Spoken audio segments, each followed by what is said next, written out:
And we're back now with the new chairman of the House Intelligence Committee, California Republican Devin Nunes. He joins us for his first Sunday show interview since becoming chairman. We want to welcome you, Mr. Chairman. Let's just talk a little bit about this raid that took place over the weekend. U.S. Special Forces went into Syria, apparently killed a fairly significant ISIS leader, got out without any Americans being killed.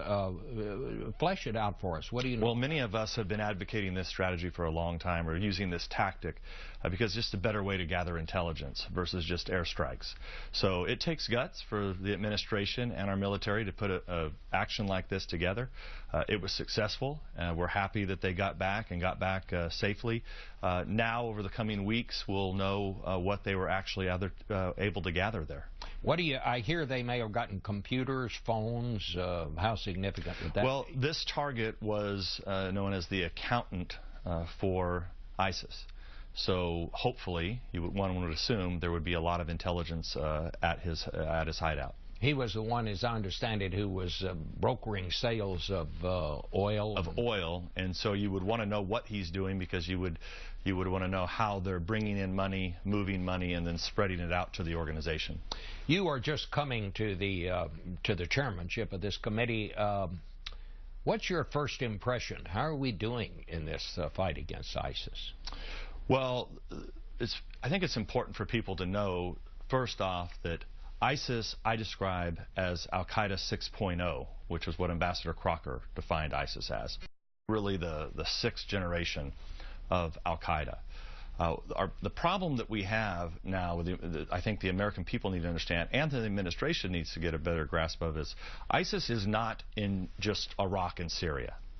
So if your strategy is to degrade and ultimately defeat ISIS, and you're not looking at the broader picture of places like North Africa, Libya, essentially what you have is a containment strategy, not an effort to degrade and defeat ISIS.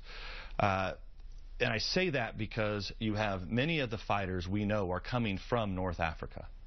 And if you don't stop that flow of fighters, plus the flow of fighters from the West that are coming down in through Turkey, getting trained and then coming out to the West, you're going to have an ever-increasing terrorist threat for the United States and our allies. Well, do you feel we're making progress here, or are we losing?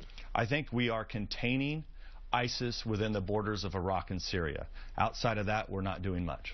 On Wednesday, you sent a letter to the president warning that the 5 Taliban who were released from Gitmo as a prisoner exchange for a boy, Bergdahl, last summer are due to be released from confinement in Qatar. Are you concerned about that?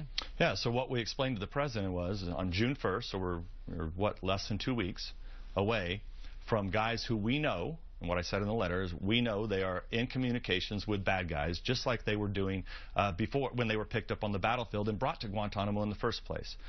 So many of us believe they never should have been released, and we just sent a letter to the president to make sure that you work with the Qataris. We don't want these 5 guys going back to the battlefield, engineering plans to kill American and NATO and our NATO allies. Well, what do you know about them? We know that they've been back. Once they got to Qatar, that they have been in constant communication with some of their old pals. What about this whole issue of Guantanamo? Do you think it ought to be closed down? No, I've long been on the record saying that we need to leave Guantanamo open. I think one of the tragedies is that we've been relying more on drone strikes, which is a very effective tool, don't get me wrong, and we need to have it in our arsenal.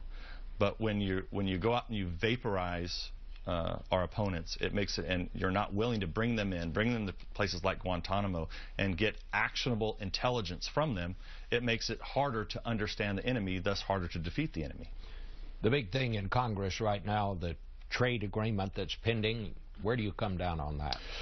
Look, I believe it is imperative for us, for our national security interests, to quickly pass trade promotion authority, because you can then move on to the Trans-Pacific Partnership and an agreement with our European allies. If you can bring those trade agreements together, you will have 2/3 of the world's economy under the same trade agreement, which allows for fair and free trade, unlike what we have now. All right. Mr. Chairman, it's certainly nice to have you. We hope you'll come back many times. And we'll be right back.